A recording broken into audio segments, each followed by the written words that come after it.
Fala, André Hernan, bem-vindo ao Seleção, beleza, meu velho?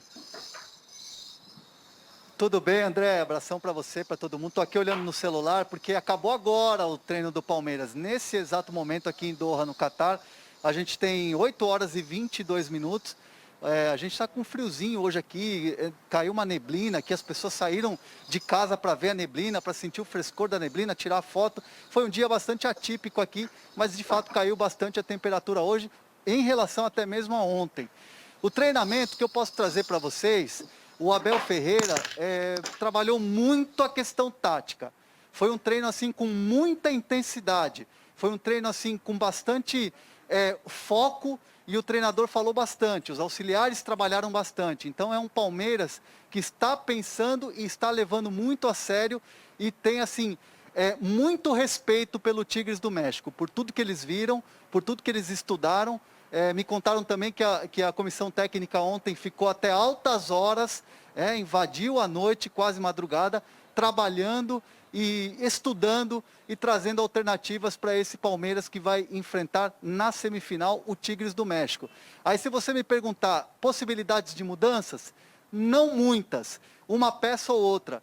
Eu me arriscaria a dizer que de repente ele pode testar nesse treinamento de hoje, no trabalho que vai ter amanhã, o Patrick de Paula no lugar do Zé Rafael. Por quê? Porque de repente com o Patrick de Paula você ganha na questão defensiva da marcação e você não perde tanto no passe e principalmente no arremate médio e longa distância. O Patrick de Paula tem feito gols, já mostrou que consegue exercer essa função e fazer gols, em bonitos gols inclusive. Então essa é uma possibilidade, mas é algo que, por exemplo, o Abel Ferreira não trabalha essas possibilidades, mas ele não crava a escalação para o jogador.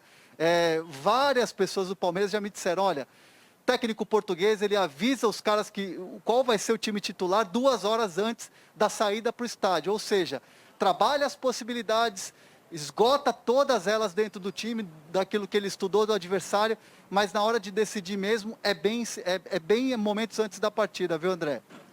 O Rafael Veiga já deu um depoimento sobre isso aqui, que ele nunca foi dormir enquanto o Abel Ferreira foi o seu técnico, e é o seu técnico, sabendo se ele jogava ou não no dia seguinte. É sempre momentos antes da partida.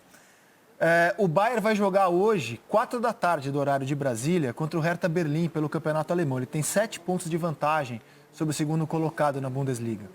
E a gente está na expectativa, daqui a pouco deve ser anunciada a escalação, se ele vai com força máxima ou se por acaso ele poupa um jogador ou outro, visando ao jogo de segunda-feira, a semifinal dele. Por falar do jogo de segunda, PVC, o que o duelo de ontem que definiu o adversário do Bayern nos traz assim de expectativa para o jogo? Apesar de ter sido o placar apertado, o Al-Ahly mandou no jogo o tempo inteiro. O Al-Ahly dirigido por um técnico Mosimane, que é o técnico sul-africano. Você viu como o Al-Ahly sobe a pressão. O El-Shahat é jogador que teve em grupo de seleção em Copa do Mundo, então é um time que também tem experiência. Tem jogador da seleção do Marrocos, que jogou Copa do Mundo, tem jogador da seleção da Tunísia, que teve na Copa do Mundo. E foi um tiro de fora da área, mas o Al-Ahly jogou melhor. A prévia da revista Kicker não é confirmada ainda, mas dá a escalação do Bayern para daqui a pouco contra o Hertha. O Neuer, Pavard, Sully, Alaba e Davis, Mark Roca e Kimmich, Gnabry, Thomas Müller, Coman e Lewandowski na frente. Confirmar isso é o time titular. O time titular, só sem o Goretzka, que está com Covid, e o Boateng no banco em relação ao time que jogou contra o Hoffenheim semana passada. O Boateng foi titular. O Boateng hoje não é titular absoluto do time, joga o Sully é o titular. Então, em princípio, joga como time titular contra o Hertha. E sempre a lembrança de que no dia 23, não é dia 16, sábado, terça-feira de Carnaval tem Champions League. Mas o Bayern joga uma semana depois, joga dia 23 contra a Lazio. Não vai atrapalhar tanto o planejamento para a Champions, o fato de ter que jogar o Mundial dia 11. Dia 11 a final, né? Resta ver se o Bayern jogar com o time titular daqui a pouco, se na segunda-feira também vai jogar com o time titular na semifinal do Mundial de Clubes. E o Dudu ontem? Teve uma participação discreta? Discreto. O Renan pode dar mais detalhe também, mas foi uma participação bem discreta. O jogo foi apertado. Não jogou nada, viu? Foi Jogou apertado. nada? Serginho já foi na canela. Foi apertado. Jogou nada, Serginho? Vamos lá. Vocês ficam aí dando voltas, assim, né? O Dudu foi mal para burro, né? Errou quase tudo, né? No segundo tempo deu uma melhoradinha, né? Começou a se entender com o compatriota dele, o belga brasileiro Edmilson Júnior, e aí conseguiram algumas tabelinhas, mas assim, tecnicamente, a gente vê que deu tudo errado para ele, né? Foi uma partida que certamente ele ficou bem decepcionado com o desempenho dele. Vai disputar agora o 5º lugar do Mundial de Clubes na semana que vem. vem. E o Al-Ahly vai para a semifinal contra o Bayern. Eu comento esse jogo segunda-feira às 3 da tarde. O Al-Ahly foi adversário do Internacional em 2006 na semifinal, perdeu 2-1. E foi adversário do Corinthians, 1-0, gol do Guerreiro em Toyota em 2012. 2 jogos duros contra os brasileiros na semifinal. Ô, Xará, e você fez uma entrevista aí com o presidente do Palmeiras?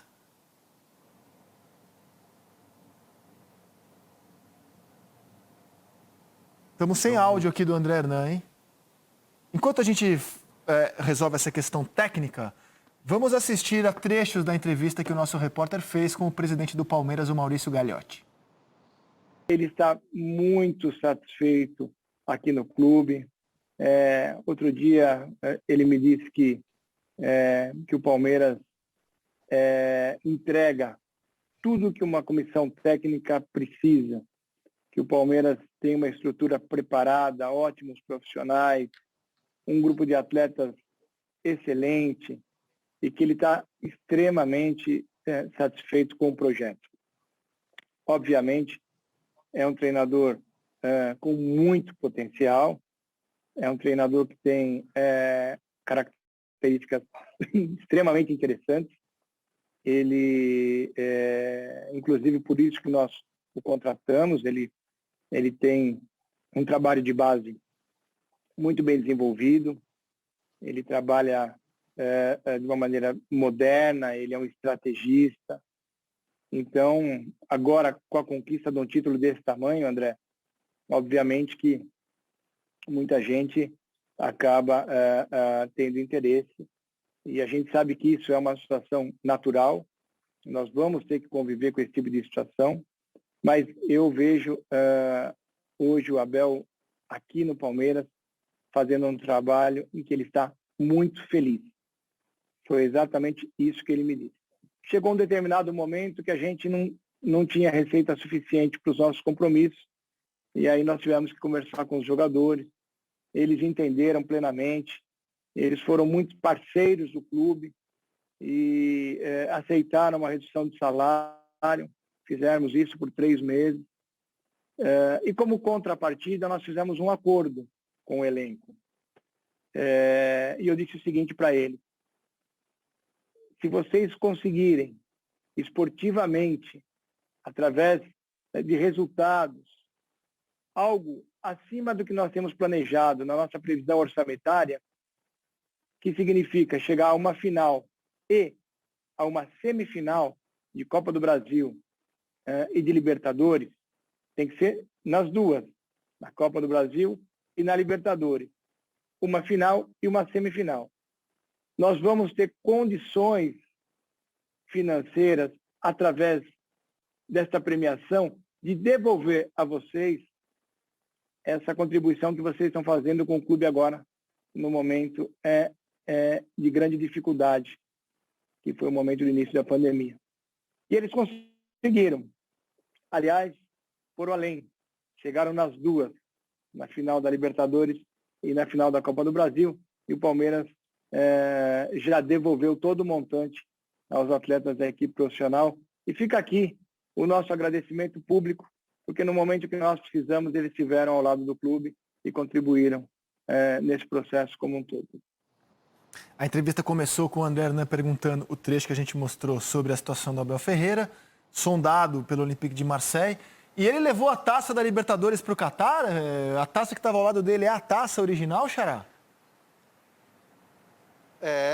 A taça vai agora onde o Palmeiras for, não tem jeito. Ficou tanto tempo esperando por esse título, né, o bicampeonato da Libertadores, que a taça vai para tudo quanto é lugar. Imagina se o Palmeiras conquista aqui essa duplinha voltando para o Brasil, imagina como é que a torcida do Palmeiras não ficaria enlouquecida. O importante é a gente citar também dessa questão do Abel, e a gente trouxe essa informação quando teve o interesse do Olympique de Marseille, que o Abel Ferreira está muito feliz no Palmeiras e tem falado isso ao presidente, como o próprio presidente confirmou para a gente. Só que a multa rescisória do Abel Ferreira é de 1,5 milhão de euros. É uma multa considerada baixa, se você for pensar para os clubes europeus. Não é uma multa cara, não é uma multa alta. Mas até questionei o presidente sobre isso e ele me disse o seguinte: não é multa que segura o treinador, não é multa que segura o jogador. Se o Abel Ferreira decidir que o ciclo dele acabou, ele vai embora, se tiver uma proposta boa. Mas fato é que ele sente do treinador e tem escutado diariamente do treinador que não é o interesse dele agora deixar o Palmeiras. Ele quer esse projeto, quer abraçar o Palmeiras, quer ficar mais tempo e, evidentemente, com 3 meses já conquistando uma Libertadores da América, o cara não vai embora por qualquer coisa, né, André? Tá certo, concordo contigo. André Hernan, meu velho, quais são aquelas 2 últimas que você sempre guarda aqui para o programa antes da gente se despedir? Que amanhã, sábado, vai ter o treinamento já no estádio, né? No estádio Cidade da Educação. Olha que nome bonito, né? Para um estádio. Cidade da Educação vai ter o treinamento e depois a gente vai ter a entrevista coletiva do Abel Ferreira. Vamos acompanhar. E uma última que é mais assim uma curiosidade. O fuso horário é brabo mesmo. É difícil você se acostumar às 6 horas assim. Imagina para os jogadores que chegaram, já tiveram que treinar e se acomodar nesse fuso horário. Muitos não estão conseguindo. Então o Palmeiras elaborou uma espécie assim de cartilha, alguns toques assim para os jogadores. E o que mais me chamou a atenção é o seguinte: prioriza o descanso quando for dormir. Fecha tudo, quarto, a luz, apaga tudo. Diminui a luz do celular, deixa no mínimo e não abusa de fazer videochamada. Tem que falar com a família, evidentemente tem, mas dá uma segurada aí, porque de fato quando tem videochamada, quando tem muita luz nos olhos, isso atrapalha o sono na hora de dormir. Então o Palmeiras vai se cercando para que os jogadores entrem no fuso horário e chegar para o jogo voando, focado para essa decisão aí, essa semifinal de Mundial, André. Ô Xará, e atrás de você temos o Museu de Arte Islâmica, é isso? Não, isso aqui é um pier aqui. E aqui as pessoas saem de navio, de lancha, para uma ilha que fica aqui próxima. Tipo Maldivas, assim, sabe? Aquela água cristalina, aquele calor. Então aqui atrás funciona exatamente esse pier, onde saem essas embarcações, levando turistas, levando as pessoas. Turista não está entrando até o dia 15 de fevereiro, mas muitas pessoas aqui do Catar procuram esse passeio, que é um passeio muito legal, para você chegar nessa ilha e ver a água cristalina. E essa iluminação é bacana, assim, porque fica com uma sensação de balada, né? Mas não é balada, não. É azul quando joga o Munique em 1860 e vermelho quando joga o Bayern, é isso? É a referência dele. Não, o Allianz de Munique. Vai trocando. O estádio, Agora é Beira-Rio. O estádio Munique. Não, agora é Beira-Rio. Allianz Arena. Beira-Rio. Allianz Arena é vermelho quando joga o Bayern. Antigamente era azul quando joga o Munique em 1860. Vai mudar, ó. Olha lá, tá mudando. Daqui a pouco ele vai ficar roxinho de novo. E assim toca. Mas parece balada, mas não é, viu, amigos? Olha lá, ficou. Aê, garoto, ficou. Valeu, André Hernan. Bom trabalho por aí, meu velho. Até a próxima. Quando precisar de um guia turístico em Doha, por favor, esteja a postos. Abraço para o senhor. Até a próxima. Abração, valeu. Para fechar esse bloco, não é para fechar ainda não. Mas sexta-feira é dia de quem é melhor no Seleção Sport TV e a gente usou como gancho o Mundial de Clubes. Aliás, os 2 últimos Mundiais de Clubes. Roda a vinheta.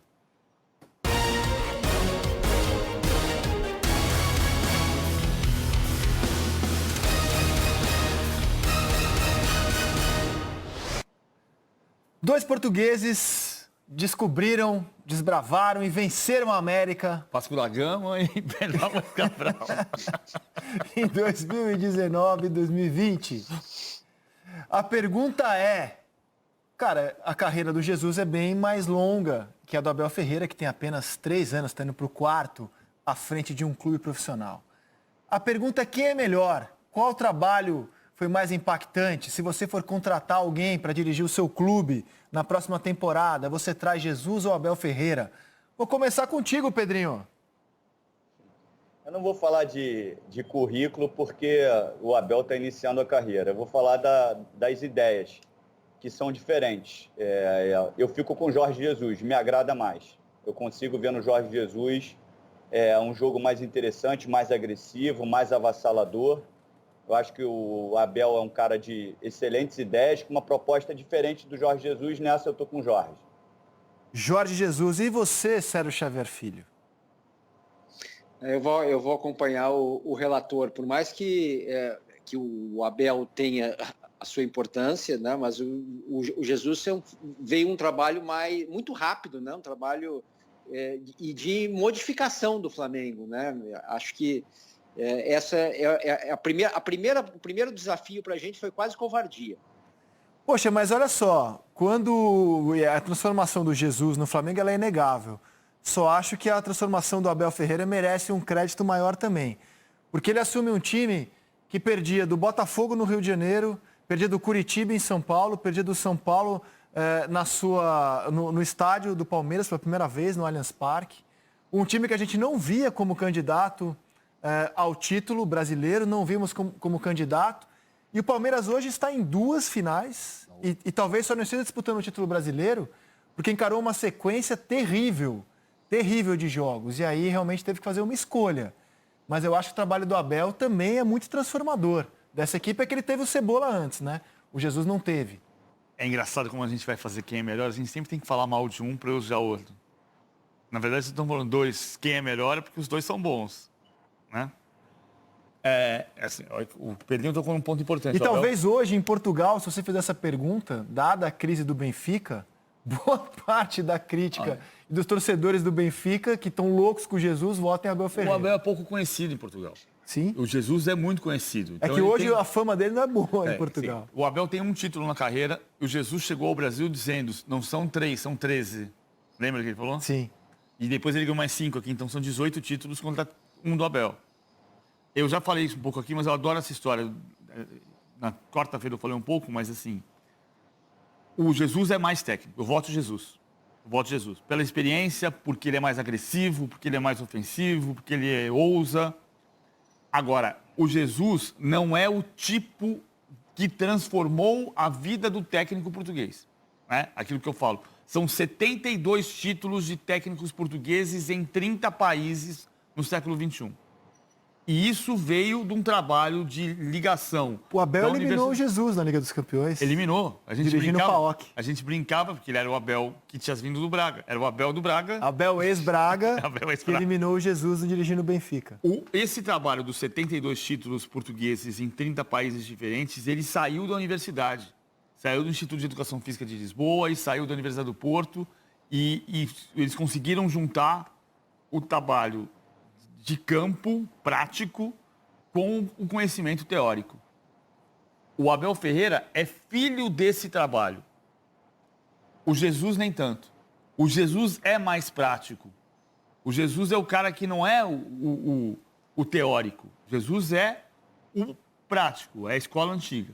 Portugal não tem um técnico estrangeiro campeão nacional desde 2006, 2007, quando ganhou Gesualdo Ferreira. 2005, 2006 foi o último técnico estrangeiro campeão português, o Codreance holandês. E se você olhar no século XX, 70% dos técnicos campeões portugueses eram estrangeiros. Olha, a carreira do Jesus chegou nesse patamar médio do futebol europeu. Vamos ver a que patamar chegará a carreira do Abel Ferreira, que está começando. Ele está entrando no seu 4º ano de técnico e já eliminou o Jesus no mata-mata de Liga dos Campeões. Como é que os caras estão falando lá do Benfica, do Abel, do Jorge Jesus hoje em dia? O que eles estão falando? Meu Deus. Opa, Tamar. Como é que é? Opa, o quê? Tamar. É o outro patamar. É o outro Tamar. Meu Deus do céu. Depois dessa, só me resta chamar o último assunto do bloco. A eleição do quem é melhor hoje foi unanimidade. É até fácil para o Jesus. Vamos ver se o gol da rodada desperta mais emoção aqui na nossa votação. Roda a vinheta.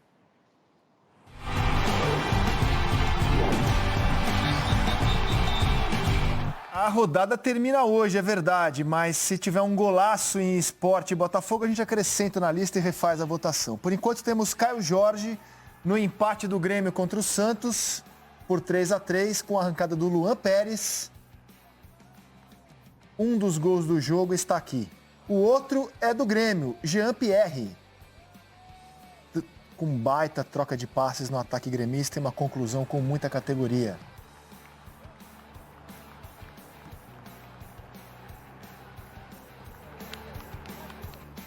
Agora vamos ao gol de Luiz Henrique na vitória do Fluminense sobre o Bahia. Gol dele, 1-0. Gol de bate-pronto. Nenê cruzou. Luiz Henrique, Flusão, 1-0. E o Wellington Paulista de letra na vitória do Fortaleza ontem sobre o Coritiba, 3-1. São os gols que selecionamos para a votação. Votação que já começou na internet. E ganhou Luiz Henrique do Fluminense, com 37,05% dos votos. E a votação segue aqui com os nossos debatedores. Luiz Henrique tem um voto e cada debatedor tem um voto. Paulo Vinícius Coelho, qual é o gol da rodada? Deixa o Pedrinho votar primeiro. Tá bom. Pedrinho, qual é o gol da rodada? Eu vou com o Jean-Pierre pela construção e pela finalização. Eu acho que foi um gol bem bonito, comparando com a disputa.